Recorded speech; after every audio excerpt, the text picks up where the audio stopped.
warahmatullahi wabarakatuh. Hamdan wa syukran lillah, amma ba'd.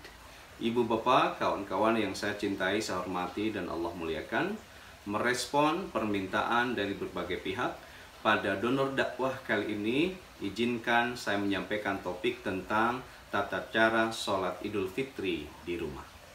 Pertama, ada hal yang disunnatkan. Sunnah pertama, kita melakukan takbiran sepanjang malam. Tidak apa-apa di rumah. Sunnah yang kedua, ketika terbit fajar, disunnahkan kita mandi besar. Untuk apa? Menghormati hari raya umat Islam. Yang ketiga, disunnahkan memakai pakaian yang terbaik, meski bukan berarti baru. Pakai wewangian. Yang keempat, disunnahkan kita untuk sarapan. Meski sholat idnya di rumah, sarapan ini disunahkan dalam rangka penanda bahwa tanggal 1 Syawal kita haram melakukan puasa. Kemudian berikutnya, bagi yang belum bayar zakat fitrah, segera tunaikan sebelum pelaksanaan sholat Idul Fitri. Yang kedua, tata cara sholat id. Pertama, sholat Idul Fitri dilaksanakan hanya 2 rakaat. Yang kedua, tidak ada adzan dan iqamah. Ketiga, pada rakaat yang pertama dimulai dengan niat dan takbiratul ihram. Redaksi niatnya kalau yang hafal, usolli sunnatal li'idil fitri raka'ataini mustaqbilal kiblati adaan imaman lillahi ta'ala atau makmuman. Kalau tidak hafal, boleh pakai bahasa Indonesia, tidak apa-apa. Saya niat sholat sunat Idul Fitri 2 rakaat, imam karena Allah atau makmum karena Allah. Pada rakaat yang pertama, membaca takbir sebanyak 7 kali. Mohon fokus, takbirnya di luar takbiratul ihram. Pertama kita takbiratul ihram, Allahu Akbar, baca doa istiftah yang lazim disebut doa iftitah, populer disebut demikian. Setelah itu takbir 7 kali. Di antara takbir baca subhanallah walhamdulillah wala ilaha illallah. Kalau hafal, tidak hafal bacaan itu yang dirukunkan hanya takbirnya saja sebanyak 7 kali. Setelah beres takbir, baca Al-Fatihah, lalu baca salah satu surat yang hafal. Syukur kalau hafal Al-A'la atau Sabbihis. Pada rakaat yang kedua, membaca takbir sebanyak 5 kali di luar takbir intiqal. Jadi setelah sujud kita bangkit untuk rakaat kedua bilang Allahu Akbar. Nah, Allahu Akbar intiqal ini tidak dihitung. Maka setelah itu baca takbir 5 kali. Kemudian setelah itu baca surah Al-Fatihah, baca surat yang hafal. Syukur kalau hafal surah Al-Ghasyiyah. Terus laksanakan sampai tahiyat. Ada catatan ibu dan bapak, jika imam lupa tidak baca takbir 7 kali di rakaat yang pertama, tidak baca takbir 5 kali rakaat yang kedua, itu tidak membatalkan sholat sunat Idul Fitri dan tidak perlu melakukan sujud sahwi.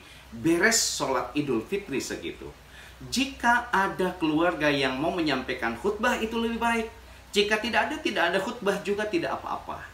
Hanya saja, bila ingin disampaikan khutbah, bisa dilakukan dalam 2 bentuk. 1, membaca teks khutbah yang sudah ada, silakan dibaca dari awal sampai akhir, atau juga mau disampaikan secara langsung. Prinsipnya harus singkat, padat, dan jelas.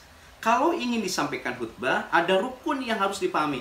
Jadi rukun itu sesuatu yang harus dilakukan, kalau tidak sah atau batal khutbahnya. Yang pertama, rukun khutbah itu dipawatiul khitobahnya diawali dengan baca hamdalah, alhamdulillahirabbil alamin. Cukup. Setelah hamdalah disunnahkan, ini sunnah baca syahadat, asyhadu an la ilaha illallah wa asyhadu anna muhammadar rasulullah. Tidak baca syahadat tidak apa-apa. Lanjut pada rukun yang kedua adalah membaca sholawat, minimal baca Allahumma sholli ala sayyidina Muhammad. Setelah sholawat, rukun yang ketiga menyampaikan wasiat bittaqwa, minimal dengan kata ittaqullah. Syukur kalau hafal ittaqullah haqqa tuqatih wala tamutunna illa wa antum muslimun. Setelah itu baca 1 ayat dalam Al-Quran rukunnya. Misalnya qad aflaha man tazakka. Baca ayat. Setelah baca ayat, sampaikan pembahasan khutbah dengan prinsip singkat, padat, tidak bertele-tele, dan jelas. Beres khutbah yang pertama, disunahkan untuk duduk sejenak untuk persiapan menyampaikan khutbah yang kedua. Duduknya, jedanya sekira baca subhanallah 3 kali. Setelah itu sampaikan khutbah kedua dengan urutan yang sama. Fawatil hitobahnya di khutbah yang pertama hamdalah, rukunnya, syahadat, sunatnya, baca sholawat, kemudian menyampaikan wasiat takwa, baca ayat, tambahnya di khutbah yang kedua membaca doa untuk mukminin dan mukminat. Allahumma ighfir lil mu'minina wal mu'minat wal muslimina wal muslimat, juga doa-doa lain yang kita panjatkan kepada Allah.